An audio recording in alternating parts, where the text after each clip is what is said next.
네, 여러분 안녕하십니까. 아침엔 매일경제입니다. 이상훈 앵커의 휴가로 이번 주는 제가 진행하도록 하겠습니다. 오늘 주요 일간지 일면 기사부터 살펴보도록 하겠습니다. 먼저 매일경제입니다. 금요일 밤에요. 북한이 ICBM을 쏴 올렸습니다. 문재인 대통령은 사드 발사대 4기 추가로 배치하라고 지시를 했습니다. 이번에 ICBM은요. 사거리가 10,000km가 넘기 때문에 미국의 동북부까지도 도달을 할 수가 있습니다. 청와대에서는 레드라인의 임계치에 임박했다. 만약에 북한이 추가적으로 또 도발을 한다면 임계치에 도달할 수 있는 상황인 것 같습니다. 다음 기사 보겠습니다. 조선일보에서도요. 역시 북한의 미사일 발사 기사를 일면에 실었는데 뉴욕까지 사정권에 닿기 때문에 이제까지 펼쳐진 북핵과 관련한 판이 바뀌었다고 평가를 했습니다. 본토뿐만 아니라 캘리포니아를 넘어서 이제 뉴욕, 시카고까지도 도달할 수 있는 기술 수준에 오른 것으로 보입니다. 미국이 북한 봉쇄부터 주한미군 철수까지 현실적인 선택에 직면할 것이라는 전망이 나오고 있습니다. 동아일보 역시 북한 미사일 소식입니다. 탄두 제한을 철폐한다는 얘기인데 사거리 800km 미사일 기준 현재 500kg인 탄두 무게 제한을 없앤다는 겁니다. 탄두의 무게가 커진다는 거는 아무래도요, 그 파괴력이 커진다는 거를 의미하겠죠. 여러 가지가 바뀌는 상황입니다. 만평까지 한번 보겠습니다. 중앙일보 만평을 좀 준비했는데요. 문재인 대통령이 베를린에서 베를린 구상을 밝혔었죠. 대화의 방점이 찍힌 건데, 글쎄요. 북한이 여기에 대해서 오히려 미사일 도발로 맞섰기 때문에 제재가 더 가속화될 가능성도 있어요. 오늘 함께 하실 네 분 먼저 좀 소개해드리겠습니다. 김관옥 계명대 정치외교학과 교수, 서정옥 변호사, 이지수 변호사, 소정섭 전 시사저널 편집국장 나오셨습니다. 어서 오십시오. 안녕하세요. 저희가 북한 내용을 좀 일면에 다룬 내용들을 봤었는데 사실 금요일 밤에 일어난 얘기인데 조간들은 오늘 신문이 나오기 때문에 다들 얘기를 실었습니다. 먼저 그렇다면 김정은의 생각은 무엇이냐, 이 부분을 좀 한번 보겠습니다. 여기 동아일보를 보시면요. 두 가지 사진을 비교해서 실었습니다. 이 왼쪽에 있는 사진은 이 미사일 발사, ICBM 발사를 서명하는 모습이고 오른쪽의 사진은 실제 현장에서 지휘하고 있는 모습의 김정은입니다.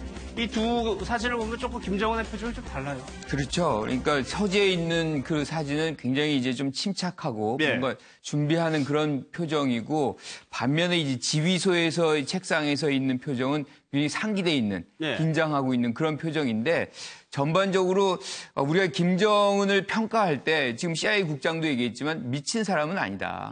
어떻게 보면 굉장히 합리성이 있다. 왜냐하면 정권의 유지를 위해서 지속적으로 전략적인 무기, 즉 핵이라든가 뭐 SLBM이라든가 ICBM이라든가 이걸 계속 만든다는 것은 그만큼 자신을 보호하려고 하는 그런 합리성이 여기 존재한다는 것이죠.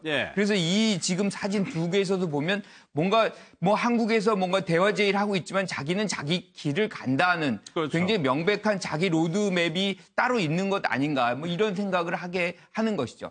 뭐 이런 차원에서 본다면 향후에도 지금 ICBM으로 일단의 게임 체인지가 된 겁니다. 그러니까 게임 체인지의 가장 근본적인 요건은 사실은 미국이 안보 위협을 북한으로부터 직접적으로 받을 수 있느냐 없느냐거든요. 그러니까 이제 과거에 이제 오바마 정부 때 우리가 이제 뭐 전략적 무시, 전략적 인내 정책이라고 얘기할 수 있었던 것은 실질적인 안보 위협이 안 됐었기 때문에 그렇게 무시하거나 인내할 수 있었던 거죠. 그런데 이제는 안보가 직접적으로 위협받고 있기 때문에 완전히 상황은 바뀐 것이고 그런 부분에서 미국의 태도는 달라질 수밖에 없는 것이고 북한은 그걸 원하는 거죠.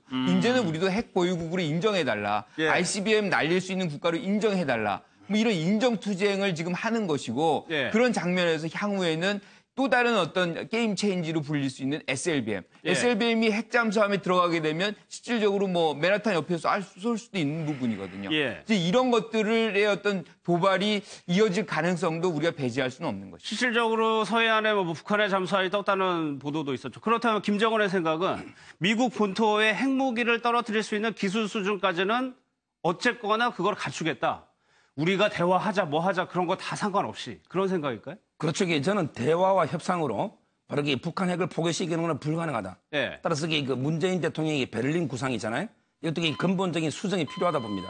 왜 그러냐면 이게 북한의 핵이나 미사일은 뭔가 이게 그 군사적인 어떤 목적 플러스 어떤 체제 유지, 바로 이게 3대 세습 체제 유지, 왜냐하면 이게 대외적인 긴장을 계속 일으켜야만 체습 체계가 유지되잖아요. 예. 이렇게 생존의 문제는 절대 이게 국제정치 선의로 해결할 수는 없어요. 저는 이게 그 강력한 제재와 일관된 이게 그 대북 압박 예. 이것만이 그리고 더 나아가서 이게 레짐 체인지까지 이것만이 이게 북핵을 근본적으로 해결할 수 있고 저는 이게 대화 협상 전략은 뭔가 이게 근본적인 변화가 필요하다 예. 이렇게 봅니다. 그러니까 트럼프 대통령도 굉장히 좀 위협을 받을 수밖에 없는 상황인데 중국을 보고 뭐라고 했단 말이에요? 네네. 중국은 또 우리나라 보고 뭐라고 하는 상황인 거고. 그렇습니다. 지금 뭐 서로가 국제관계에서 지금 물고 물리는 관계고 미국으로서는 지금 직접적으로 북한에 대한 제재를 가할 수 있는 거는 거의 다 가했다라고 생각을 하는데 아직까지도 계속해서 저렇게 핵 개발에 관련돼서 발전을 하고 있다 보니까 이제 결국은 그 주된 힘을 가지고 있는 중국을 압박하기 시작을 했다. 그것도 예. 일반 뭐 경제 제재나 이런 정도가 아니라 이제 무역 보복까지도 이제 지금 거론하는 단계까지 갔다라고 하는 것은 어떻게 보면은 외교적인 그 압박 수단으로는 거의 최후의 수단까지도 지금 미국은 고려하고 있다. 만약에 이것이 효과가 별로 없다라는 판단이 있었을 때는 미국으로서도 정말 중대한 결심을 할 수밖에 없는 상황까지 갈 수 있는 그런 지금 위기 상황인데요. 예. 중국도 지금은 원유를 공급하느냐 마느냐 이 문제가 가장 지금 첨예하게 지금 대립하고 있는데 그 카드를 지금 쉽게 들 수는 없는 상황입니다. 만약에 중국에서 원유 카드라는 것을 북한에 대해서 만약에 들고 나온다면은 이제 북한과의 관계는 완전히 틀어지게 되고 최근에 아시다시피 또 북한은 그러한 것들에 대한 지렛대용으로 러시아와 가까워지고 있는 상황도 또 펼쳐지고 있거든요. 그러다 보니까 중국으로서도 함부로 그 카드를 꺼낼 수는 없습니다.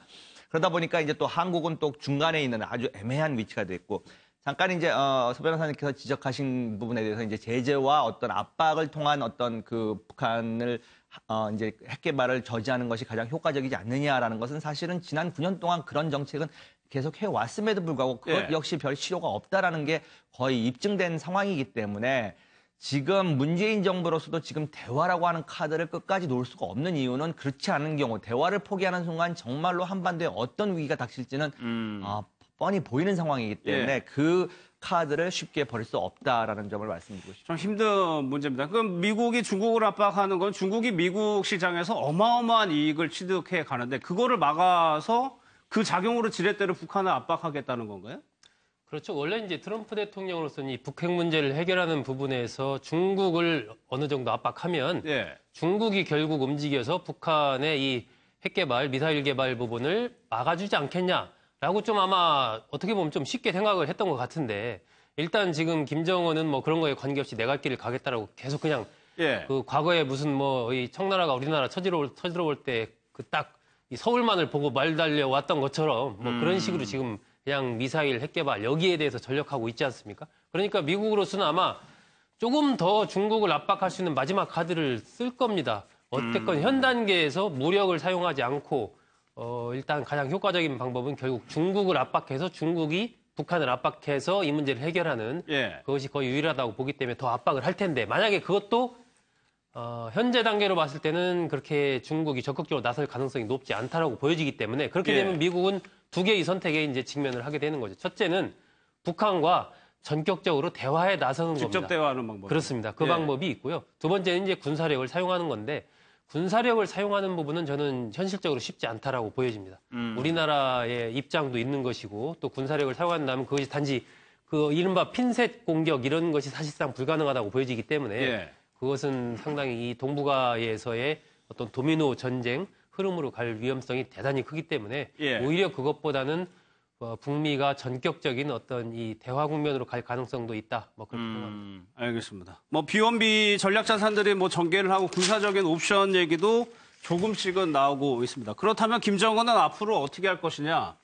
내식대로 가겠다는 겁니다. 김정은 위원장은 당분간 도발을 계속할 것이다.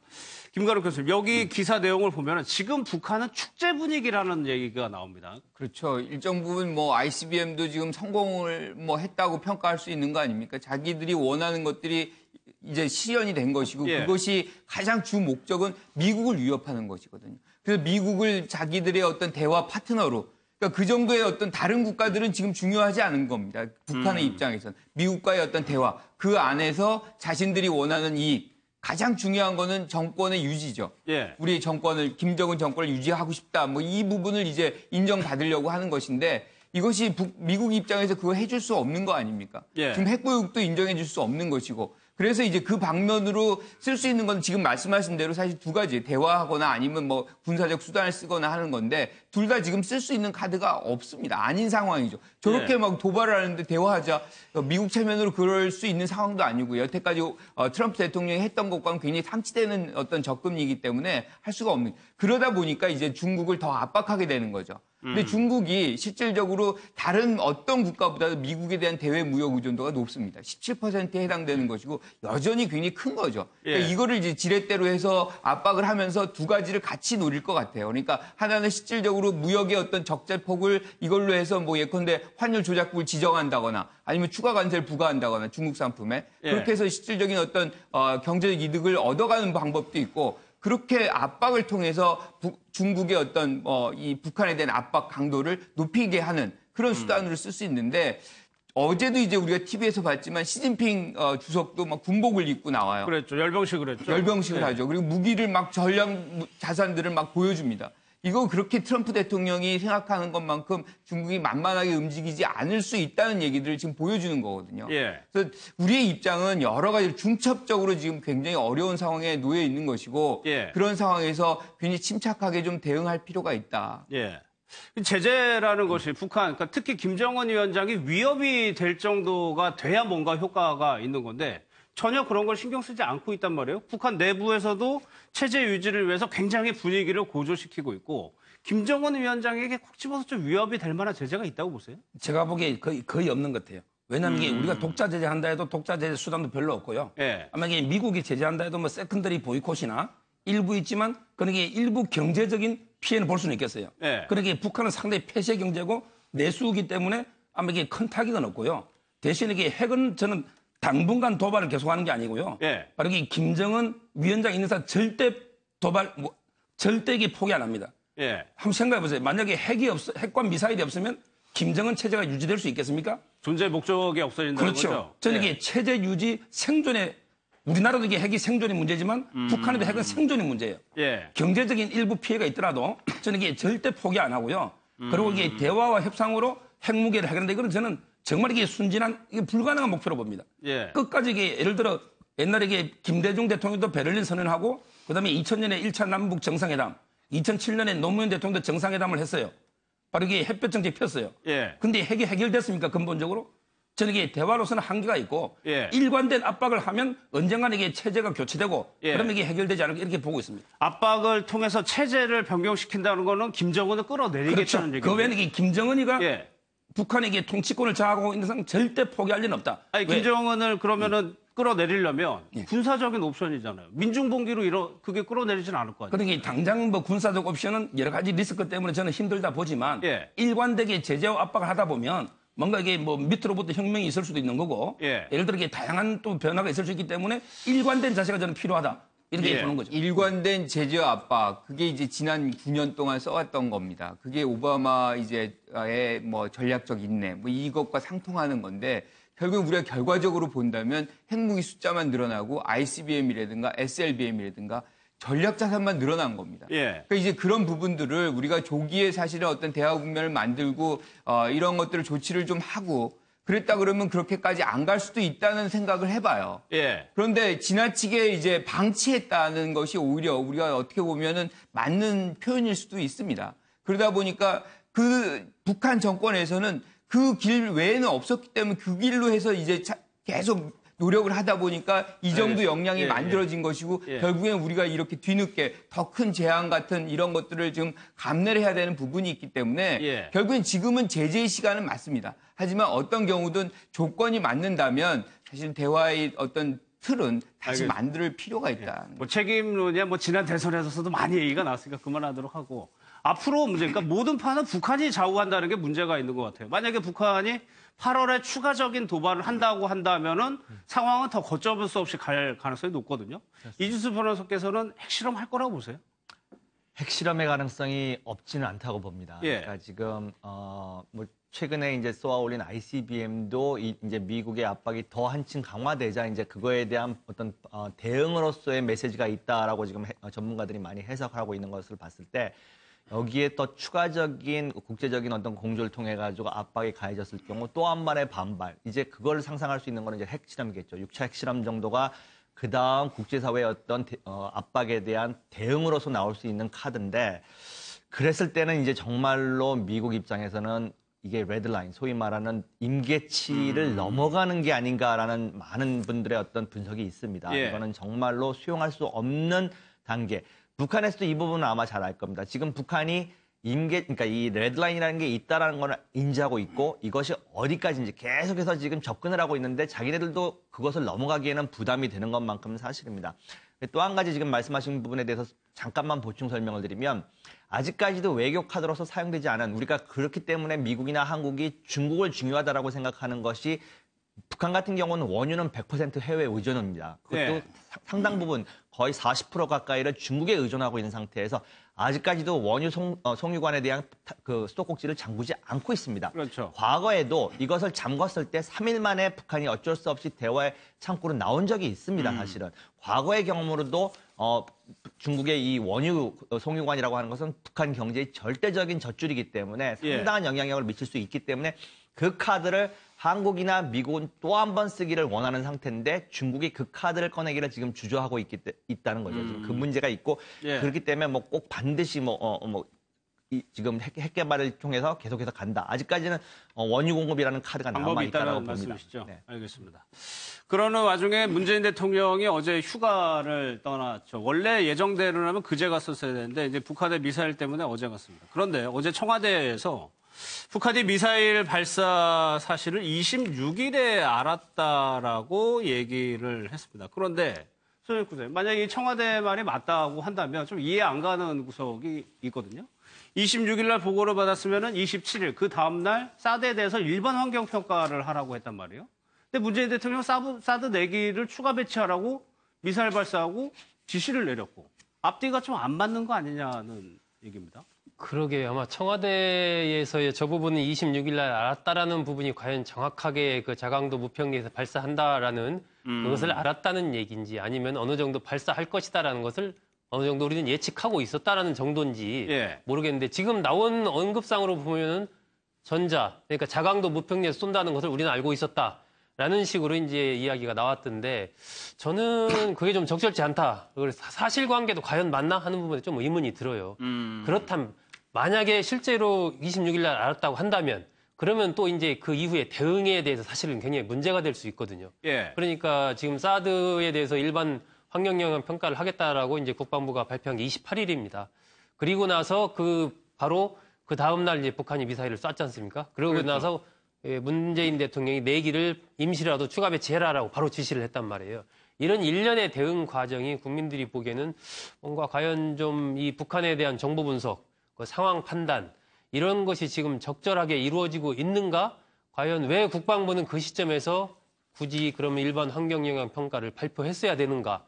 이게 안 맞는 거거든요. 굳이 발표할 필요는 없는 거죠. 그렇습니다. 그렇기 때문에 오히려 청와대가 저는 26일 날 알았다라고 굳이 이야기를 하는 저것도 사실은 그렇다면 그 이후에 일련의 대응들이 알면서도 그런 대응을 했단 말입니까? 이렇게 이제 반론이 나올 수 있는 상황이기 때문에 과연 알았을까에 대해서도 저는 의문이 있고 설사 몰랐다고 하더라도 최근 일련의 어떤 그 대응은 사드 관련된 대응은 조금 신중하지 못한 부분이 있었다. 원래 이제 27일 날 북한이 쏠 것이다라고 그전부터 계속 이 관측이 나왔지 않습니까? 그랬죠. 27일은 지나갔지만 그래도 또 며칠 이제 두고 보면서 좀 북한의 움직임을 보면서 어떤 그 일반 환경영향 평가든 뭐든 좀 판단을 내렸으면 더 좋았을 것 같은데 아마 27일 날 안 쏘니까 바로 안 쏠 거다 판단을 하고 아마 국방부가 발표를 한 것 같은데 북한이 바로 쏴버렸단 말이에요. 그렇다면은 우리의 어떤 정보 분석이나 상황 판단에 조금 문제가 있는 것 아니냐 이런 지적이 충분히 나올 수 있었던 상황이 아닌가 싶습니다. 저는 조금 생각을 달리하는 게요. 지금 설사 그것이 뭐 사실관계에서 청와대가 발사하는 날짜 정확한 날짜를 알았느냐 몰랐느냐는 뭐 저도 알 수 없습니다. 그렇지만은 미사일을 쏘고 나서 그 다음 곧바로 청와대 문재인 대통령께서 사드를 임시 배치하는 거에 대해서 미국과 협의하라고 했습니다. 그건 뭐냐면은 이거를 배치하는 데 있어서 저희 나라만이 유일하게 결정을 해가지고 곧바로 배치되는 게 아닙니다. 결국은 미국과의 협의를 통해 가지고 또 그것이 시간이 소요되는 상황이기 때문에 그거에 대한 고려를 하기 때문에 협의 시작해라라고 하는 명령을 내렸고 거기에 따른 것뿐이고 또 한 가지는 일반 환경 평가하고 지금 임시 배치하고 배치되는 상충되는 내용이 아닙니다. 사실은. 이제 후보 시절에도 공약으로 내세웠고 또 대통령이 돼서도 초지일관 절차적 정당성은 확보해야 된다라는 말을 했기 때문에 설사 임시 배치가 된다 하더라도 그것이 환경영향평가에서 부정적인 게 나왔었을 때는 다시 미국과의 협의를 통해 가지고 재배치를 한다거나 뺄 수 있다는 얘기인가요?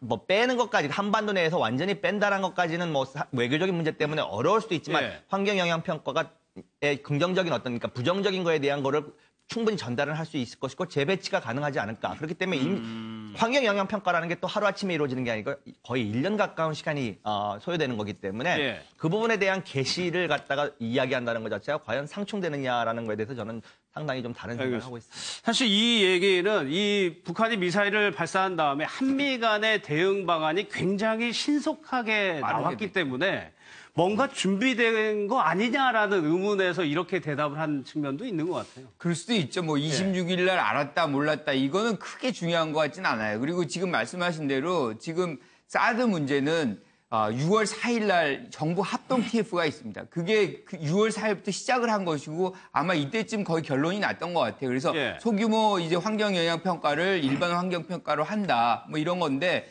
이것과 이것이 사드 배치, 임시 배치와 이 상충되는 건 지금 말씀하신 대로 아닌 것 같고요.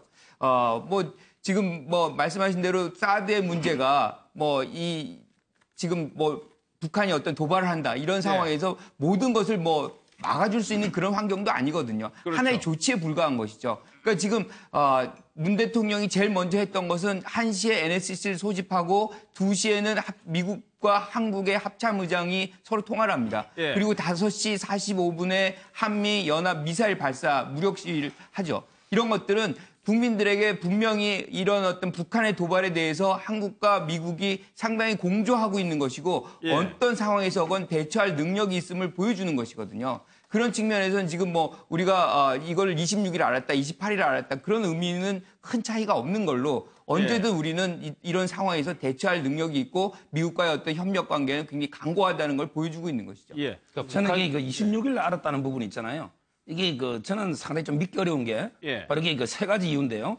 첫째는 이게 휴가 계획을 27일 날 발표했어요. 그럼 이게 26일 알았는데 27일 이게 휴가한다. 이것 때문에 휴가 하루 더 줬잖아요. 그것도 이게 첫째 이상하고요. 두 번째 아무리 이게 일반 환경영향 평가를 한다 하더라도 굳이 발사하는 걸 알면서 영향 평가를 거치자. 뭐 이런 이야기를 굳이 먼저 꺼낼 이유가 저는 이게 없다 보고요. 자, 세 번째는 저는 이게 기술적으로요. 바로 이게 고체 연료 엔진은 거의 5분 전에 알 수 있고요. 이게 액체 연료 엔진도 거의 제가 위성으로 감시하더라도 한두 시간 전인데 바로 이게 어느 장소 어느 시간에는 하는데 자강도에서 이게 밤에 11시 몇 분 했지 않습니까? 이걸 이게 정확하게 알아냈을까? 물론 이게 약간 북한이 움직임이 좀 이상하다. 그 정도는 알았겠지만 저는 이게 미사일 발사를 26일 알았다. 이건 이게 좀 믿기잖아요. 알겠습니다. 그런 상황에서 어쨌거나 문재인 대통령은 이제 휴가를 갔습니다. 소국장님, 글쎄요. 휴가 장소가 평창을 일단 들러서 진해로 갔습니다. 이것도 굉장히 좀 상징적인 의미가 있죠. 의미가 있죠. 지난번에 김연아 선수가 문 대통령을 이른바 평창 동계올림픽 홍보 대사로 임명을 했지 않습니까?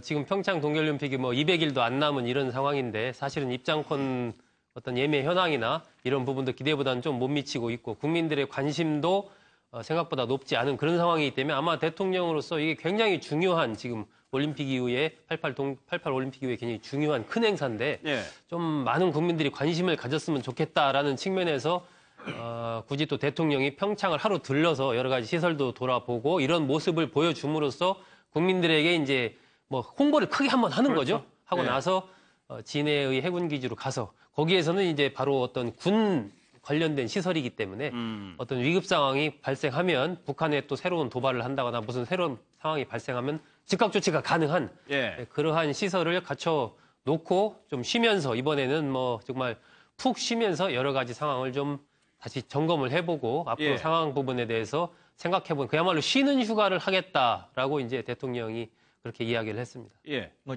짧게만 한 말씀 드리면은 평창이라는 게 그냥 지금 평범한 동계올림픽의 상황이 아닙니다. 지금 아까 말한 안보 상황과도 지금 중요한 이제 연결고리일 수가 있다는 거죠. 지금 문재인 대통령 정부는 지금 내지는 지금 현 정권은 평창 올림픽을 통해 가지고 어떻게든지 이 대화의 물꼬를 한번 터보겠다라는 분명히 생각이 있는 거거든요. 그렇기 때문에 예. 평창을 휴가 중에 첫 번째 방문지로 만들었다는 것 자체가 큰 의미가 있습니다. 지금 물론 북한은 저렇게 미사일로 도발을 하고 있지만 평창을 통해서 어떻게든지 지금 좀 테이블로 좀 끌어들이려고 하는 의도가 있기 때문에 이것 역시 중요한 안보의 연장선에서 좀 이해를 해줬으면 하는 그런 말이에요. 야당에서는 이런 시국에 대통령이 휴가를 가는 게 맞느냐라고 지적도 하는데 서 변호사께서는 어떻게 보세요? 저는 이게 가는 게 맞다고 봐요. 예. 왜냐하면 이게 옛날에 손학규 대표가 왜 저녁이 있는 삶 했잖아요. 그렇죠. 근데 문재인 대통령도 공약에 쉼이 있는 삶.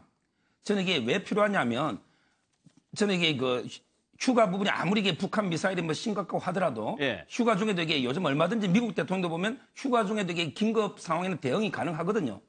그리고 이게 대통령이 먼저 휴가 이게 모범을 보여야만 그래야만 이게 밑에 공무원들도 가고 전체적으로 가잖아요. 제가 이게 통계를 보니까 우리나라 이게 15.1년 연차 중에요.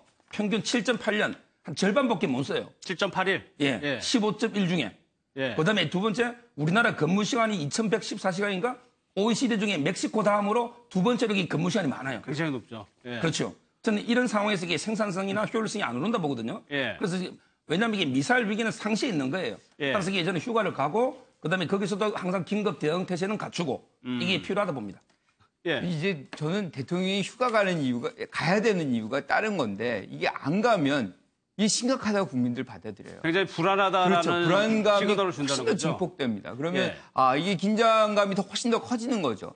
그래서 이건 당연히 가야 되는 것이고 그래서 이제 우리가 휴양지로 사실은 대통령도 휴양지로 어디 가는지 잘 오픈을 잘 안 하는데 요번에는 이제 평창하고 진해로 간다. 평창은 지금 말씀하신 대로 뭐 평창 올림픽 홍보 차원이 뭐 굉장히 크겠죠. 근데 진해 같은 경우는 군부대 아니겠습니까? 그래서 언제든 뭔가 군에 관련된 정보를 이제 빨리 보고받고 또 보고를 명령을 내릴 수 있는 그런 어떤 기반 시설이 좀 잘 되어 있는 그런 부분이 군부대이기 때문에 그런 측면에서 진해를 좀 선택한 거 아닌가. 그리고 지금의 상황에서는 뭐 바로바로 즉각의 어떤 위기 상황 같은 것들이 전달이 될 수 있기 때문에 어디서 있든 뭐 거의 위비쿼터스 시대 아닙니까? 그러니까 충분히 그걸 대응할 수 있는 준비는 다 돼 있다고 봐요. 알겠습니다. 지금 상황에서 이제 위기는 뭐 이 한반도에서 일상화될 가능성이 당분간은 계속될 것으로 보이기 때문에 휴가를 가는 것은 저도 잘했다라고 보는데 문제는 여기에서 이른바 이제 남북 관계 부분에서 지난번에 문재인 대통령이 트럼프 대통령과 회견 이후에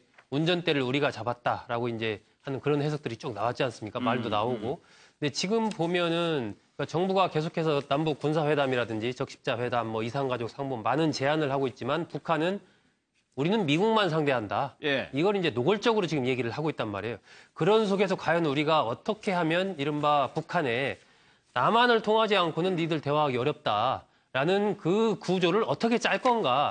사실은 이게 지금 굉장히 중요한 시점에 왔습니다. 그 부분이 계속해서 이른바 앞으로도 북한이 미국만을 상대하려고 하고 미국도 마찬가지로 그냥 북한과 직접 직접 대화를 하는 쪽으로만 가게 된다면 그 속에서 우리의 어떤 존재라는 것은 점점 어떤 이 소외되어 갈 수밖에 없는 것이거든요. 그러니까 지금 정도 시점에서 저는 우리가 어떻게 하면 이 남북 관계 부분에서 현재 이 국면 속에서 어떤 나름의 주도권을 갖고 갈 수 있는가, 이 방법을, 이 구조를 어떻게 짤 수 있는가, 이게 지금 시점에서는 굉장히 중요하다고 저는 생각합니다. 역대 대통령들의 휴가를 저희가 조사해봤더니 실질적으로 어디를 가는 게 아니고 관저에서 머문 경우가 상당히 많았더라고요. 그게 어떻게 보면 글쎄요. 지금까지는 국사를 돌보는 사람의 책임, 의무 이렇게 좀 보이는 측면이 있었어요.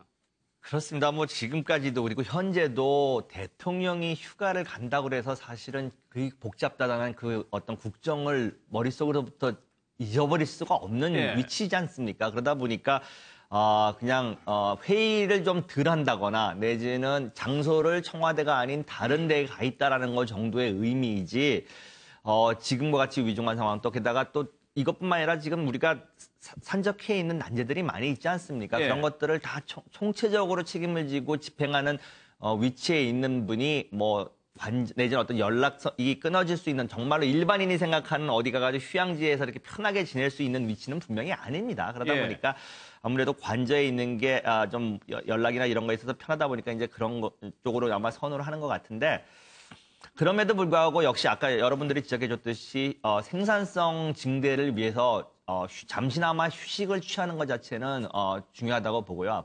앞으로도. 그렇기 때문에 이제 이런 부분들에 대해서 종합적으로 고려하면서 위치를 좀 미국 대통령 같은 경우는 저희가 어떤 때 보면 참 부럽지 않습니까? 정말로 누가 봐도 좋은 휴양지 가가지고 즐기지만 3주씩 가잖아요. 그냥 기간도 길게 가지만 모든 것이 시스템으로서 이것이 연결되고 전혀 뭐 국정 운영에 있어서 뭐 혼선이 없고 이런 것들을 봤었을 때 참 부러운 측면이 있기 때문에 우리도 이제 그런 것들에 대해서 좀 관심을 가지고 그런 정비를 좀 해나갈 필요가 있다고. 아니 휴가라는 게 본인이 좋아하는 걸 해야 그게 진정한 휴식이 되는 건데 글쎄요 자기가 좋아하는 거 만약 골프를 좋아한다고 하면 골프 치면은 안 되잖아요. 우리가. 제가 보기에 이거 휴가 관제에 쓴 게 아니고요. 역대 대통령마다 이게 징크스가 있어요. 꼭 이 휴가철 되면 뭔가 대형 사건이 터져서 예를 들어 DJ 때는 IMF 사태로 처음에 못 갔고요. 그다음에 노무현 대통령도 옛날 아프가니스탄 그 김선일 피납 이것 때문에 못 간 적이 있고요.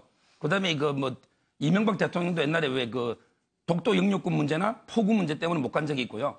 그다음에 박근혜 대통령도 메르스 사태나 세월호 이것 때문에 항상 이 휴가철에 대형 사건이 많이 터졌기 때문에 못 간 적은 많지만 일부러 이게 관제에 있은 건 아니고요. 저는 이게 뭐 저도든 옛날에 이게 청남대는 물론 이제 그 지금 휴가지에서 제외됐지만 지금 이게 대통령이 제가 보기에 군부대가 대응 때문에도 가지만 대통령이 휴가 갈 데가 없어요. 그러니까요. 지금 이게 거의 다 표시됐거든요. 이거는 좀 이게 약간 한번 고민해봐야 될 문제가 아닌가. 한두 군데. 왜냐하면 이게 군부대 가면 그럼 이게 군인들은 휴식을 취할 수 있습니까? 대통령은 이게 군대 총비상일 거 아닙니까? 이거 상당히 피해를 줄 수 있거든요. 그래서 이게 좀 고민이 필요한 것 같아요. 그 대통령의 휴가 문화, 해외로 갈 수도 없는 거잖아요. 해외로는 우리나라 문화상으로는 받아들이기 굉장히 어렵죠. 그런데 외국 대통령들은 해외로 많이 갑니다. 그것도 뭐 초호화 해외여행 같은 걸 하는데 뭐 그걸 우리한테 이제 뭐 요구하는 건 아니고요. 근데 어쨌든 대통령들이 지금 자기의 취미 그러니까 어떻게 보면 집무실에서 약간 벗어나 있다는 것 뿐이지, 정규 시간에서 약간 벗어나 있다는 것 뿐이지, 어떻게 보면 그냥 직무를 그대로 하는 것과 마찬가지죠. 그냥 계속 연결선이 다 닿아 있고, 뭔가 누구에게 뭐 이제 보고를 계속해서 중요한 것들은 받고 있기 때문에, 이제 그리고 또 한 가지 이제 휴가에 가야 되는 이유가 사실 이번에도 지금 이제 정부가 출범하고 몇 개월이 지났잖아요. 새로운 국면으로 들어가고 있어요. 지금 외교 안보 쪽도 굉장히 심각하지 않습니까?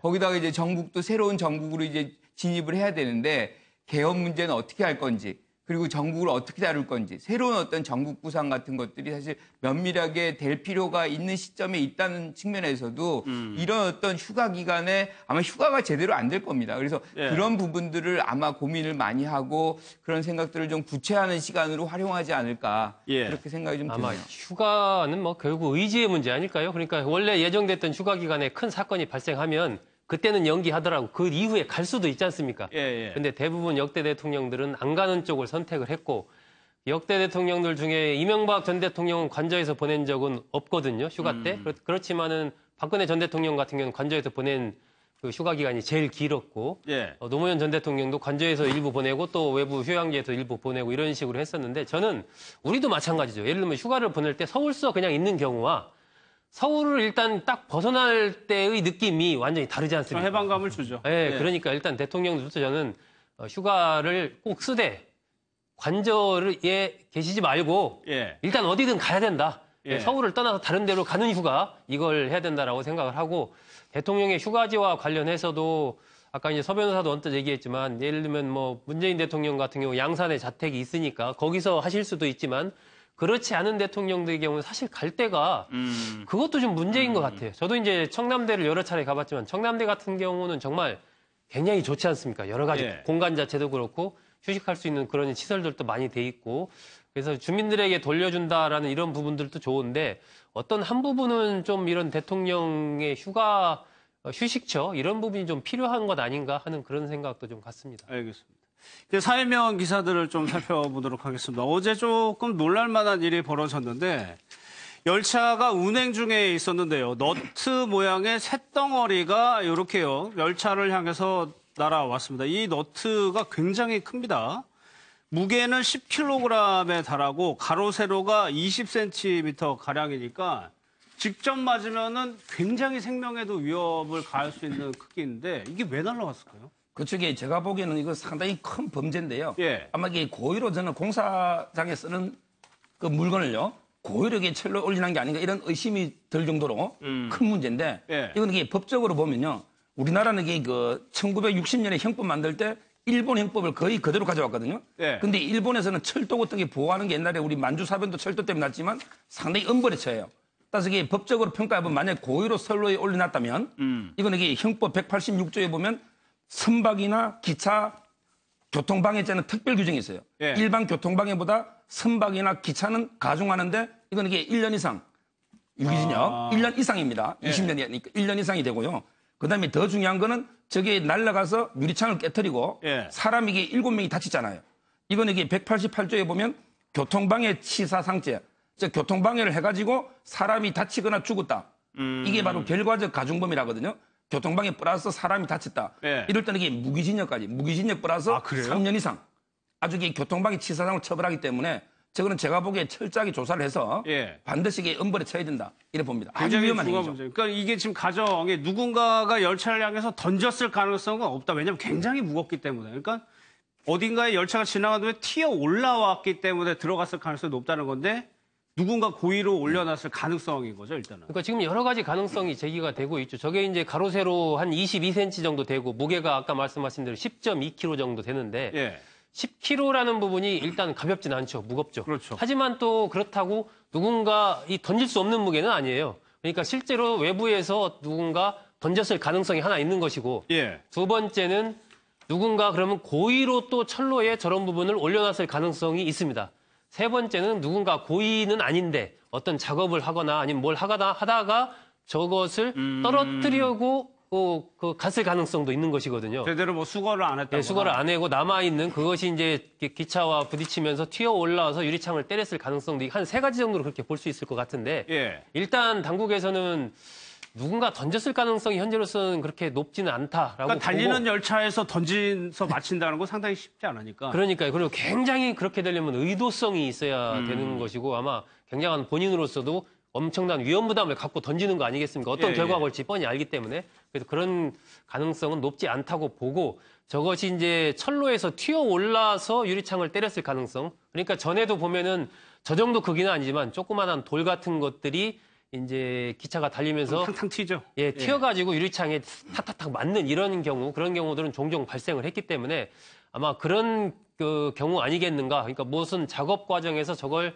누군가 인부들이 제일 잘 챙기지 못하고 흘리고 갔고 그것이 이제 달리는 열차와 부딪히면서 튀어 올라와서 유리창을 깼을 가능성에 이제 더 주목을 하고 있는 것 같은데 일단은 예. 뭐 무게도 그렇고 유리창 하나 그 우리 통유리지 않습니까? 한 그렇죠. 2m, 1m 되는 가로 2m, 세로 1m 정도 되는 통유리 자체가 깨지면서 그게 파편이 돼서 많은 5명 사람들이 부상을 입은 그런 상황이기 때문에 사실은 저게 상상하기가 힘든 거죠. 저도 최근에 열차 여행을 일주일에 한 번 정도는 하는데 그때 만약에 저런 게 갑자기 제가 앉은 창문을 때리면서 유리창이 그럼요. 예, 그냥 공포 아닙니까? 그렇기 예. 때문에 일단은 좀 철저한 조사가 선행이 돼야 되고 그만큼 또 점검이라든지 철로 점검 예. 이런 부분에도 더 좀 각별한 관심을 갖고 해야 되지 않나 싶습니다. 제가 예. 보기에 세 가지 가능성 중에 던졌다는 건 말이 안 되고요. 예를 들어 우리 올림픽 할 때 투포안이 7.257kg인데 이건 이게 10kg인데요. 네. 제가 보기에 성경에 삼손이 던져도 이게 던져가지고 유리창을 깨뜨린다는 이거는 불가능한 이야기고 저는 이게 두 가지 결국 고의로 누가 했느냐 방해 아니면 이게 실수로 아까 금방 말한 것처럼 일하다가 예. 실수로 이게 그 위에 올려놨느냐 이건데 문제는 이게 과실 교통방해도 처벌합니다. 다만 예, 이게 예. 형량의 차이는 좀 납니다. 알겠습니다. 저게 무궁화호니까 좀 이게 이 충격이 덜하지. 예컨대 KTX 같은 속도가 훨씬 더 크면 빠르면 그렇죠. 더 큰 충격이 튕겨지는 속도가 더 그렇죠. 세겠죠. 그 주변에 있는 사람들의 피해가 아주 굉장히 클 수 있는 상황인 거죠. 예, 승객에게 무려 7명의 부상을 당했다고 합니다. 다음 내용은 좀 최근에 좀 논란이 되고 있는 누드 펜션이라는 건데, 속사님 글쎄요. 한 마을, 시골 마을에 이제 누드 펜션이라는 게 들어왔는데 거기에 살고 계신 주민들, 대부분 나이가 좀 연로하신 분들이겠죠. 굉장히 지금 불편하다는 거거든요. 불편하죠. 저도 고향이 시골이어서 어떤 생각을 갖고 있는지 저 어르신들이 대충 짐작이 됩니다. 저 동네가 어르신들이 한 30명 정도 살고 있고 그중에 또 절반 이상은 이제 아마 독실한 아마 천주교 신자인 것 같아요. 그러다 보니까 이제 처음에는 잘 몰랐겠죠. 이런 시설에 대해서. 그런데 어르신들이 왔다 갔다 하다 보니까 그 안에서 뭐 풀장도 있고 한데 뭐 젊은 사람들이 옷 벗고 왔다 갔다 하고 그것도 남자만 있는 게 아니라 남자 여자가 막 같이 왔다 갔다 하고 이러면 일단 시골에서 드는 첫 번째는 저게 먼지 타는 것들이요. 예를 들면 이런 감성이 먼저 생기는 거예요.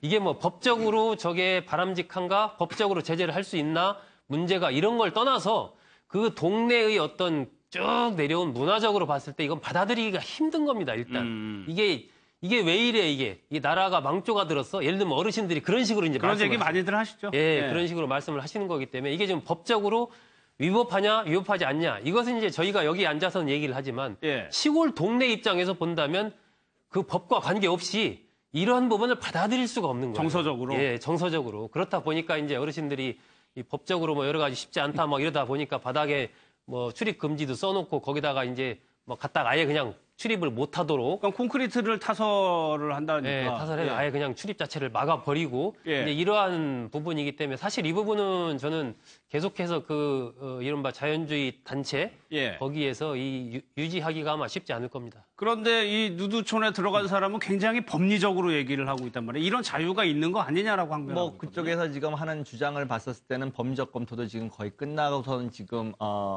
누드 펜션을 갖다가 개설한 게 아닌가가 판단될 정도로 사유지이고 법적으로 뭐 자기네가 제재를 당해야 할 이유가 하등의 이유가 없다라는 식으로 지금 강변을 하는 거 봤었을 때 법적 검토는 끝난 것 같습니다. 또 그것이 어느 정도 타당한 것만큼은 사실입니다. 사유지이고 그 안에서 자기네들이 동호회, 폐쇄된 동호회 사람들만 뭐 식별해서 지금 이제 이렇게 받아들이고 있는 상황이기 때문에 사실은 아까 저도 이제 우리나라 시골에서의 정서법에 대해서 충분히 잘 알고 있고 제가 거기 산다 하더라도 상당히 분노스러운 일인 것만큼은 분명하지만 이것이 과연 법적 해결을 통해 가지고 문제가 해결될 수 있는 쉬운 문제는 아니고요. 이런 경우를 대비해서 사실은 어떤 사회 그 지역에서의 조정 기능이 좀 있어야 합니다. 이것이 한쪽에서는 사유지니까 내 마음대로 하겠다. 법에 저촉이 되지 않는 한 내 마음대로 하겠다라고 하는 주장이 있을 수 있는 것이고 그것도 역시 법적으로 보면은 틀린 주장은 아닌 것이고 또 어떤 지역 사회에서의 어떤 부정성 이런 것들이 또 어떻게 보면 해악을 끼치는 것만큼이 사실이기 때문에 정서적으로 이것을 좀 조정할 수 있는 기능이 지역 사회에서 좀 있어야 될 문제고요. 또 한 가지는 이것이 조장된 하나의 이유 중에 하나가 모 방송국에서 이것을 특집 방송을 하면서 이런 것들이 한국에 생겨나고 있다라고 하면서 동호회 수가 갑자기 늘어났다고 합니다. 그런 걸 봤었을 때는 이것이 호기심 위주로 좀 이렇게 조장되면서 좀 일부 이거 뭐라 그럴까 좀 나쁘게 흘러가는 방향이 있고요. 또 한 가지 외국에서 잠깐 사례를 좀 펜션 쪽에서 말을 하면서 외국에서 이런 일이 흔하게 있는데 왜 그러느냐라고 하는데요. 우리보다 문화적으로 훨씬 더 개방되어 있는 내지는 좀 더 이런 거에 대해서 좀 뭐라 그럴까 좀 그러니까 좀 덜 엄격한 나라에서도 이렇게 동네 주민이 밀도가 높은 데에 이런 것이 생기는 경우는 없습니다. 대부분 다른 사람에게 피해를 주지 않는 사막 한가운데라든지 내지는 사람의 왕래가 적은 곳에 이제 그런 뭐 누드촌이라든지 이런 것들이 생기는 거지. 지역사회와 밀접하게 이렇게 거리상이 있는 데서 이렇게 설치된 경우는 제가 알기로는 거의 없습니다. 그러니까 그런 부분에 대해서 이쪽 펜션 쪽에서도 좀 생각을 좀 해야 되는 게 아닌가라는 생각을 합니다. 저는 이게 공연음란 법적으로 잠깐만 분석해 보면요. 이게 처벌할 수 없다고 하는데 공연음란죄로 이제 문제가 되거든요. 근데 이거는 이제 조국 교수 있잖아요. 우리 민정수석. 이분의 논문이 제가 보기에 가장 탁월한 논문인데 공연음란죄로 처벌하려면 이게 공연성하고 음란성이 필요한데요. 제가 보기에 공연성이라는 거는 불특정 또는 다수인이 볼 수 있는 상태. 그럼 저 마을이 이게 200m 정도 떨어져 있거든요. 과연 이게 마을 주민들이 볼 수 있는 상태냐? 이게 첫째 문제가 되는데 제가 보기에 마을에서 위에 올라가 보이기는 보이는가 봐요. 그럼 이게 공연성은 인정된다 하더라도요. 중요한 게 공연음란죄는 어떤 이게 내적 경향범, 즉 음란의 목적으로 이 말은 성욕을 타인한테 흥분시키거나 이렇게 해서 이게 성적 수치심이나 혐오감을 주는 거 있잖아요. 이걸 이게 어떤 경향범, 음란의 경향이 있어야 되거든요. 그게 제가 보기에 이거는 없다는 거죠. 왜냐하면 이게 자연주의 사람들은 자기 나체 이거기 때문에 주민들한테 또 성적인 흥분을 일으켜서 수치심을 주기 위해서 고의로 하는 건 아니잖아요. 따라서 이게 이런 어떤 내적 경향이 없기 때문에 제가 보기에는 이게 공연음란죄로 처벌하기 좀 어렵다. 예. 이게 법적으로 이렇게 보이는 거예요. 법적으로 그러니까 뭐 미리 받아봤다는 게 그런 거를 받아봤으니까 하겠죠. 그러니까는 이 문제를 푸는 방법은 법적인 문제가 아니라 사회 갈등을 해결하는 방법으로 풀어가는 게 좋겠다. 그런데 그 수원에서 그 한 여성이 이제 나체쇼, 스트립쇼를 한 거 그 여성을 잡았단 말이에요. 네. 이거는 분명히 좀 문제가 있어 보이는데 잡힌 이 여성도 좀 문제가 있는 것 같아요. 이거 지금 이제 그 지난번에 한 새벽 1시쯤에 한 20분 정도 그랬죠. 갑자기 어떤 여성이 나와가지고 그 옷을 벗더니 한 막 길거리에서 한 20분 정도 막 춤을 췄던 그런 이제 일이 있었고 그걸 누군가 동영상으로 찍어서 그 또 유포가 되면서 예. 굉장히 화제가 됐던 그런 적이 있었는데 이 여성을 이제 경찰이 잡아서 이 조사를 하다 보니까 이 여성은 누군가로부터의 지시를 받고 춤을 추라고 해서 자기는 춤을 췄을 뿐이다. 예. 뭔가 이제 경찰이 보기에는 좀 정신적으로 문제가 있는 그러한 여성이었던 거예요. 30대 초반의 여성이었는데 그러다 보니까 이게 뭔가 좀 이대로 해서는 안 되겠다 싶어서 경찰이 응급조치를 취해가지고 일단은 좀 입원을 시킨 그런 상황이거든요. 예. 입원을 시켜서 조금 더 정밀 검사를 해보고 과연 정신적으로 문제가 있는 건지 아니면 거짓말을 하는 건지 이런 부분에 대해서 좀 더 조사를 해봐야 되겠다 하는 현재 이제 그런 상황에 와 있는 거죠. 예. 그 누군가가 술을 마신 것도 아니에요. 그러니까 일단은 그게 내가 자해든 지각을 하고 있었던 안 하든 처벌이 됩니까? 저는 이게 곧 의도를 봐야 되는 거예요. 옛날 이런 일이 있었어요. 고속도로에서 아주머니들에게 몇십 명이 항의 데모를 하기 위해서 나체로 막 데모를 한 거예요. 이게 고속도로니까 다 보는데 나체로 있으니까 경찰에게 공연음란죄로 처벌했는데 예. 이때 조국 교수가 논문을 보면요. 이 사람들에게 공연음란죄는 안 된다. 왜냐하면 이 사람들은 항의하기 위해서 정말 데모를 위해서 온 거지 화가 나서 예. 뭔가 이게 성욕을 흥분시켜서 일반인들을 어떤 성적 수치심을 주기 위한 이런 경향이 없다. 이게 조국 교수 논문의 핵심이거든요. 예. 저는 이게 저 여성이 어떤 성적인 목적, 성적 흥분을 유발시키고 막 수치심을 주는 이런 목적으로 춤을 췄다면 공연음란죄가 되고요. 그게 아니고 뭔가 또 다른 목적이 있다면 달리 볼 수도 있는데 일단 팩트를 확인해 봐야 되고 예. 일단 이게 뭐 공개 장소에서 춤을 췄다는 거는 이런 공연음란죄가 되기는 돼요. 이런 구성 요건이. 예. 근데 이 정신이 좀 이상하잖아요. 이 사람이 이게 정신 감정을 해서 심신이 미약하면 그건 이분을로 감경하고요. 근데 심신이 완전히 상실됐다. 정신이 완전히 이상자다. 이럴 때는 이게 그 책임 무능자이기 때문에 처벌할 수가 없습니다. 예. 그러니까 그 당사자보다도 처벌과 관련해서 보면 당사자는 이제 과연 정신적으로 어떤 상태인지에 대한 일단 진단이 나와봐야 되고요. 예. 그걸 찍어서 인터넷에 유포한 사람, 이 사람은 처벌을 피하기는 힘들어 보여요. 예, 그렇죠. 그것도 그 문제가 부분은 되는 뭐 딱 걸리지 않습니까? 그러니까 예. 거기에 대해서 이제 경찰이 계속 수사를 하고 있는 중입니다. 예, 알겠습니다. 다음 기사 이 내용 한번 좀 보겠습니다. 육사에서 일어난 얘기인데 동기의 성매매를 방조한 육사 생도에 대해서 태학 조치를 내렸는데 정당하다고 법원이 판결을 했습니다. 태학을 당한 이 육사생 같은 경우에는 과한 거 아니냐, 학교의 조치가 과하다라고 소송을 좀 낸 것 같은데 법원은 그래도 그럴 수 있다라고 판결을 한 거죠. 그러니까 학교 측의 조치가 정당하다라고 하는 판결을 내린 건데요.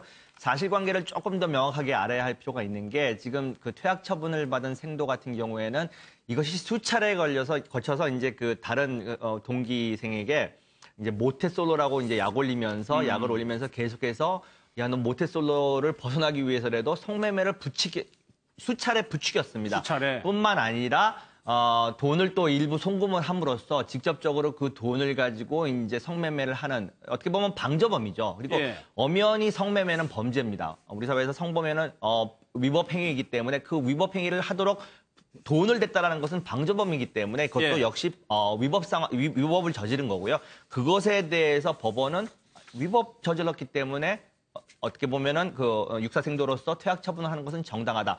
이때 재판부가 이제 강조한 것은 육사라고 하는 특별한 환경 이 부분에 대해서도 좀 강조를 했기 때문에 제가 보기에도 뭐 이 부분에 대해서는 뭐 별로 논쟁이 될 만한 사안은 아니라고 보고 있습니다. 알겠습니다. 즉 재판할 때요. 바로 이게 두 가지를 형량을 합니다. 항상 이게 퇴학 처분이 과연 이게 징계권을 남용했냐 아니냐. 이거 할 때는 이게 그 공익과 그다음에 있게 되는 사익을 형량을 해봐요. 이 사람에게 있게 되는 피해는 이등병으로 완전히 육사를 퇴학당하니까 이등병이 군대 가고 대학 입시도 새로 봐야 되잖아요. 엄청난 피해를 보죠. 이게 사익이고요. 그다음에 퇴학을 시킬 수밖에 없는 거는 군의 어떤 군기 문제, 성군기를 지킨다. 또는 이게 육사 생도에 대한 국민의 신뢰, 이게 공익이에요. 이 두 개를 형량해 봤을 때 사익보다는 공익이 더 크기 때문에 퇴학이 정당하다. 이게 판례 취지입니다. 예. 그래가지고 이 육사생은 뭐 군대를 가려면 이병으로 가야 되고 대입도 다시 봐야 되는 상황에 처했습니다.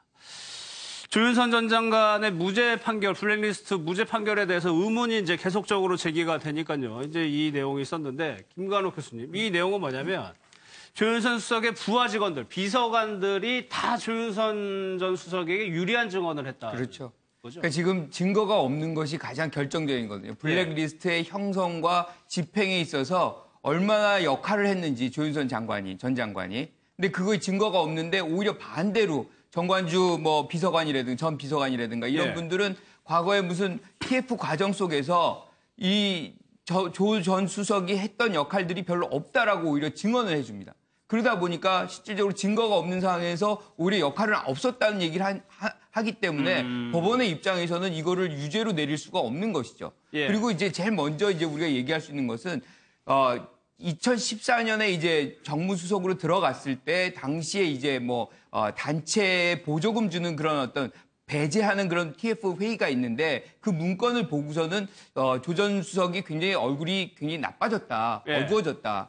그러니까 그 이후로 어떻게 보면 그런 일들 블랙리스트와 관련된 일들에 대해서 증거를 안 남기는 노력을 많이 했을 가능성도 굉장히 우리가 배제할 수 없거든요. 그렇기 때문에 우리가 증거를 못 찾는 것이고 반면에 이제 오히려 비서관들이 참여하지 않았다 뭐 이런 것들이 결국엔 무죄의 어떤 취지로 지금 나오는 것인데 아직은 지금 1심 아닙니까? 2심이라는 것이 아직 남아있고 특검은 여전히 확신을 갖고 있기 때문에 여기에 관련된 어떤 증거 자료들을 제출하게 되면 2심에서는 뒤바뀔 가능성도 저는 있다고 봅니다. 그러니까 특검에서 왜 기소를 했느냐 이 기사를 보면은 이 사람들이 비서관들이 특검에서 했던 말하고 재판정 가가지고 한 말이 조금 바뀌었다는 거거든요. 그렇죠. 이게 그 정관주 비서관은 일관되게 바로 이게 조윤선 장관이 알았을 거에 막을 것이다. 그거는 문제가 없는데 제가 보기에 신동철 전 비서관 있잖아요. 이분이 말이 특검하고 법원 말이 좀 틀려요. 특검에서는 문재인 박원순 지휘자는 배제라 이런 걸 이렇게 보고했다고 특검에서는 이게 조윤선 장관한테 불리하게 증언했고요. 근데 법정에 나와서는 과거에 그런 일이 있었다. 과거에. 따라서 이게 정확하게 보고 안 했다. 이렇게 말이 바뀌었거든요. 근데 여기서 중요한 게 항상 이 형소법에 보면 특검의 진술과 법원의 진술이 어느 게 우열하고 우열 관계는 없어요. 무슨 말이냐면 이게 법원의 진술이 더 우선하는 건 없어요. 항상 이 증거 증명력은 자유심증주의이기 때문에 판사가 어느 말을 믿느냐 이건 판사 마음이에요. 그러니까 판사가 이게 특검 수사 말을 믿을 수도 있고 법정 진술을 믿을 수도 있는 거예요. 따라서 이게 여러 정황상 이번에 1심 판사는 근데 이게 법원에 놓은 정언을 믿고 무죄를 한 거고요. 근데 항소심에 가서는 그럼 이게 신동철 비서관이 특검한 거 바로 이게 검찰에서 진술한 것도 증거 능력이 있는 거예요. 왜냐하면 이게 특신 상태에서 고문이나 협박 이런 건 아니기 때문에 증거 능력이 있으면 오히려 이게 특검 진술을 믿고 또 다른 정황 증거가 나오면 종합해서 결론이 뒤바뀔 수도 있고 이렇게 봐야 됩니다. 그런데 그럼 판사에게 어떤 영향을 미쳤을까? 그러니까 여기 보면 유진용 장관의 얘기도 나오는데 유진용 장관은 조윤선 전 수석에 대해서 안타깝게 생각한다라고 법정에서 진술했단 말이에요. 그러면은 객관적으로 봤을 때 유진용 장관은 제3자라고 봤을 때 그러면은 유진용 장관의 말도 신빙성이 있겠구나 해서 그렇게 방점을 찍은 걸까요?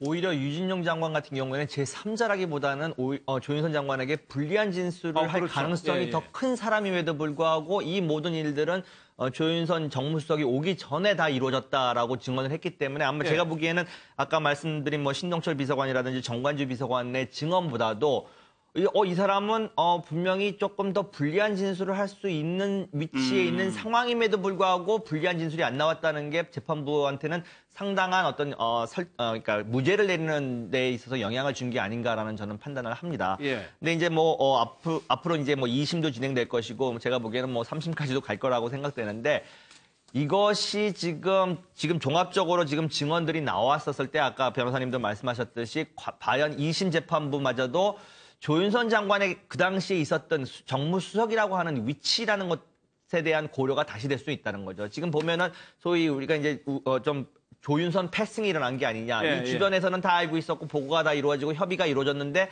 어떻게 보면 정무수석에 있었던 사람은 그걸 모르고 다 통과했고 보고된 일이었고 알지를 못했다라고 하는 것이 가능했겠느냐. 청와대라고 하는 특수한 조직 내에서 이런 부분에 대한 지금 많은 의문점들이 있는 거고요.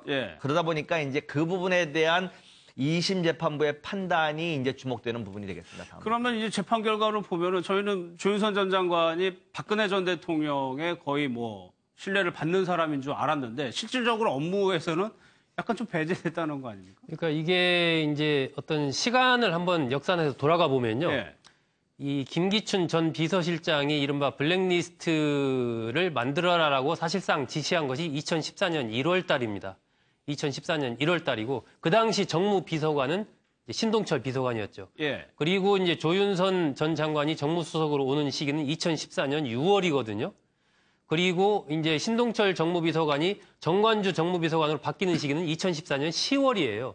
그러니까 이 2014년 1월에 지시를 해서 2014년 6월에 부임을 정무수석으로 조윤선 장관이 오니까 한 5개월 이 시간이 지났지 않습니까? 예. 그 기간 동안에 주로 이제 김기춘 전 실장, 신동철 전 비서관, 그리고 그 당시 정무수석이었던 뭐 박준호 전 정무수석 등이 해서 이 블랙리스트의 기초 자료들을 만들었고 이것을 교문수석실을 통해서 문체부에 내려주는 이런 흐름들이 이제 쭉 이어졌는데 아까도 이제 조금 얘기를 했지만 신동철 전 비서관이 그러면 2014년 6월에 정무수석이 바뀌면서 조윤선 정무수석이 왔단 말이에요. 예. 그때 정무수석실에 관련된 여러 가지 본인 담당한 업무들을 보고를 할 때 이 특검에서는 신동철 전 비서관은 보고라는 표현을 썼습니다. 보고를 했다라고 했는데 이번 법원에서는 보고라고 하기보다는 그냥 전에 이런 일이 좀 있었습니다. 정도로 이렇게 그냥 지나갔다라는 것이거든요. 그러니까 상식적으로 우리가 생각할 때 아니 정무수석이었는데 정무수석실에서 있었던 일을 정무수석이 모른다는 게 말이 되는가? 예. 뭐 이 부분에 대해서 이제 그 근무했던 분들은 그 업무 비중으로 봤을 때 그렇게 블랙리스트 업무가 정무수석실에 뭐 큰 비중이 아니었기 때문에 그렇게 중요하게 보고가 안 이루어졌을 수도 있다라고 이제 이 얘기를 한 거 아니겠습니까? 예. 그러니까 그런 부분들이 이제 참작이 돼서 결국 이렇게 조 전 장관이 무혐의를 받는 쪽으로 갔는데 이 부분은 앞으로 2심 재판부가 어떤 관점에서 이것을 바라보느냐 그 판단의 문제가 굉장히 중요해 보이고요. 예. 또 이제 특검에서 추가로 뭐 여러 가지 증거를 또 내겠다고 하니까 그런 부분들이 남아있기 때문에 아직은 조 전 장관 입장에서는 조금 안심하기는 이른 상황이다. 여전히 그런. 예. 하나만 더 볼게요. 박근혜 전 대통령 이제 발가락 다쳐가지고 MRI까지 찍었는데 변수 오늘 뭐 나오느냐 안 나오느냐가 일단 관심이지만 변수가 될 가능성이 있다고 보세요? 저는 이게 옛날에 이것 때문에 3번 안 나왔잖아요. 그랬죠. 근데 제가 교정본부 좀 알아보니까 저번 토요일 날 알아보니까 일주일 뒤에 결과가 나온다 하더라고요. 아, 일주일 뒤에? 그러니까 아마 이게 그 사이에 병원 다시 갈 계획은 없다 하는 거 보니까 아마 이게 이번 주 재판은 나올 거고요. 예. 그다음에 크게 일단 외관상은 뭐 크게 응급이나 위급 이런 건 아니고 다만 이게 언론에 노출 이런 걸 막기 위해서 침대로 다 이게 싼 거고요. 따라서 이게 일단 큰 문제는 없는 걸로 보이는데 정확한 결과는 아마 이게 한 목금 정도 나오면 병원에서 진단 결과가 다시 판단할 걸로 보입니다. 그럼 결과에 따라서 안 나올 수도 있게 되는 건가요? 제가 보기에 일단 외관상 우리가 예측해 보는데 큰 건 아닌 것 같아요. 왜냐 발가락이 발등으로 염증이 좀 전이된 거기 때문에 예. 재판을 못할 정도의 크게 뭐 그런 위급 상황은 아닌 걸로 보입니다. 일단 결과가 나오기 전까지는 나올 가능성이 높다. 알겠습니다. 최근에요. 신정환 씨가 복귀하면서 조금 논란에 불을 지폈는데 주변의 과거 동료들이 뭐 굉장히 도와주고 있다고 하네요. 박진아 아나운서입니다. 90년대 최고 인기 그룹이었던 룰라와 컨츄리 꼬꼬가 미국에서 한 무대에 올랐습니다. 합동 콘서트를 가진 건데요. 어제 룰라 멤버인 체리나 씨의 SNS엔 함께 공연했던 멤버들의 사진이 게시되기도 했습니다. 특히 원정 도박 논란 후 긴 자숙 시간을 거쳤던 컨츄리 꼬꼬의 멤버 신정환 씨의 밝은 모습이 눈길을 끌기도 했는데요. 연예계 은퇴 수순을 밟았던 신정환 씨. 최근 7년 만에 연예계 복귀를 알리며 예능 프로그램 녹화도 마쳤다는데요. 이번 룰라와 함께했던 콘서트는 복귀 선언 후 첫 공식 석상에 서는 무대이기도 했습니다. 그리고 이번 합동 콘서트에 룰라의 리더였던 이상민 씨도 빠질 수 없겠죠. 이상민 씨는 요즘 예능 프로그램에서 승승장구하고 있는데요.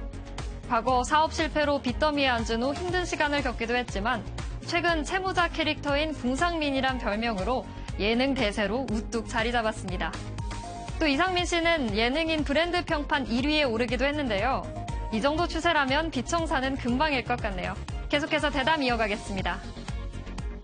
북한 관련 기사 하나 다른 내용 한번 보겠습니다. 이 평양의 거리를 스케치한 기사인데 버버리에 하이힐을 신은 젊은 여성들이 많이 눈에 띈다는 겁니다. 거의 패션 소장 같은 여명 거리인데 프랑스의 여성 주간지 기자의 르뽀입니다. 소 국장님. 네. 저희가 앞서 뭐 ICBM 얘기를 했지만 그거하고는 완전히 정반대의 평양 모습이거든요. 그러니까 이 보도를 보고 이 프랑스 여성 주간지가 보도를 했는데 예. 제가 2008년에 9월 달쯤에 한 5박 6일로 평양을 간 적이 있었거든요. 예. 그때 제가 봤던 풍경과 여기 지금 기사 나온 풍경을 제가 떠올리면서 이렇게 봤는데 그때 당시는 이 정도 아니었거든요. 이 정도까지는 아니었어요. 예, 이 정도 아니었고 제가 봤던 풍경은 주로 그냥 뭐 괭이랑 삽들고 거리에서 평양에서도 공사하고 있는 군인들 그렇습니다. 아. 거리 뭐 공사 포크레인 이런 거 볼 수가 없고요. 그냥 군인들이 괭이 삽 갖고 다 공사를 다 해요. 수많은 군인들이 나와서 그리고 막 굉장히 걸어 다니는 사람들 기름이 없고 교통수단이 미약하기 때문에 전부 다 걷습니다. 다. 그렇죠. 예, 그런 네. 모습만 많이 봤고 조금씩 아이스크림 가게 그런 게 있긴 했지만 이런 정도의 어떤 패션적으로 눈에 확 뜨이는 와, 뭐 평양에 저런 사람도 있구나.